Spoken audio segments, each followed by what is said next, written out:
న్యాయాధికారుల quota నుంచి high court న్యాయమూర్తులుగా నియమించేందుకు ఇద్దరి పేర్లను సుప్రీంకోర్టు కొలీజియం కేంద్రానికి సిఫార్సు చేసింది. సుప్రీంకోర్టు ప్రధాన న్యాయమూర్తి జస్టిస్ సంజీవ్ ఖన్నా నేతృత్వంలోని కొలీజియం హరిహరనాథ శర్మ, డాక్టర్ లక్ష్మణరావు పేర్లను సిఫార్సు చేసింది. వీరి నియామకంతో హైకోర్టులో న్యాయమూర్తుల సంఖ్య 30కి చేరనుంది. హైకోర్టు న్యాయమూర్తులుగా మరో ఇద్దరి నియామకాలకు సుప్రీంకోర్టు కొలీజియం చర్యలు చేపట్టింది. ఏపీ జ్యుడిషియల్ అకాడమీ డైరెక్టర్ గా పనిచేస్తున్న న్యాయాధికారి Avadhanam Hariharanatha Sharma, high court registrar general న్యాయాధికారి డాక్టర్ యడవల్లి లక్ష్మణరావు పేర్లను కేంద్రానికి సిఫార్సు చేసింది. వీరి పేర్లకు కేంద్రం ఆమోదముద్ర వేశాక ప్రధాని కార్యాలయం ద్వారా రాష్ట్రపతికి చేరతాయి. రాష్ట్రపతి ఆమోదముద్ర వేస్తే కేంద్ర న్యాయశాఖ నోటిఫికేషన్ జారీ చేస్తుంది. ఇద్దరి నియామకంతో హైకోర్టులో న్యాయమూర్తుల సంఖ్య 30కి చేరనుంది. మరో 7 జడ్జి పోస్టులు ఖాళీగా ఉన్నాయి. హైకోర్టు ప్రధాన న్యాయమూర్తి జస్టిస్ ధీరజ్ సింగ్ ఠాకూర్ నేతృత్వంలోని కొలీజియం వీరిరువురి పేర్లతో పాటు మరో జిల్లా ప్రధాన న్యాయమూర్తి పేరును గతంలో సుప్రీంకోర్టుకు సిఫార్సు చేసింది. అయితే సుప్రీం కొలీజియం నిర్ణయం తెలియాల్సి ఉంది. సుబ్బమ్మ రామచంద్రయ్య దంపతులకు అవధానం హరిహరనాథ శర్మ 1968 ఏప్రిల్ 16న జన్మించారు. స్వస్థలం కర్నూలు.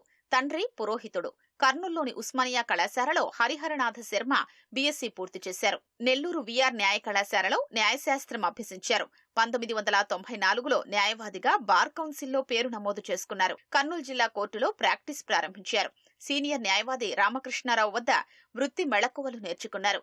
1998లో సొంతంగా ప్రాక్టీస్ ప్రారంభించారు. 2007 అక్టోబర్లో జిల్లా జడ్జిగా ఎంపికయ్యారు. ఉమ్మడి ఏపీలోని పలు ప్రాంతాల్లో వివిధ హోదాల్లో న్యాయసేవలు అందించారు. 2017-18లో అనంతపురం జిల్లా ప్రధాన న్యాయమూర్తిగా, 2020-22లో విశాఖ పీడీజేగా పనిచేశారు. 2022లో హైకోర్టు రిజిస్ట్రార్గా సేవలు అందించారు. 2023 నుంచి ఏపీ జ్యుడిషియల్ అకాడమీ డైరెక్టర్గా కొనసాగుతున్నారు. పద్మావతి వెంకటేశ్వర్లు దంపతులకు డాక్టర్ యడవల్లి లక్ష్మణరావు 1975 ఆగస్టు 3న జన్మించారు. ప్రకాశం జిల్లా కనిగిరి స్వస్థలం. ప్రాథమిక విద్య ప్రకాశం జిల్లాలో సాగింది. నెల్లూరు వీఆర్ న్యాయ కళాశాలలో న్యాయశాస్త్రం అభ్యసించారు. క్రిమినల్ లా, కంపెనీ లాలో బంగారు పతకాలు సాధించారు. 2000 సంవత్సరంలో న్యాయవాదిగా పేరు ఎన్రోల్ చేసుకున్నారు. ఉమ్మడి ప్రకాశం జిల్లాతో పాటు నెల్లూరు, కావలిలో న్యాయవాదిగా ప్రాక్టీస్ చేశారు. 2014లో జిల్లా జడ్జిగా ఎంపికయ్యారు. ఈ పోటీ పరీక్షల్లో రాష్ట్ర మొదటి ర్యాంకు సాధించారు. ఏలూరులో అదనపు జిల్లా జడ్జిగా మొదట పనిచేశారు. ఆ తర్వాత ఉమ్మడి ఏపీలోని పలు ప్రాంతాల్లో వివిధ హోదాల్లో న్యాయసేవలు అందించారు. నాగార్జున వర్సిటీ నుంచి పీజీ పూర్తి చేసి 2 మెరిట్ సర్టిఫికెట్లు సాధించారు.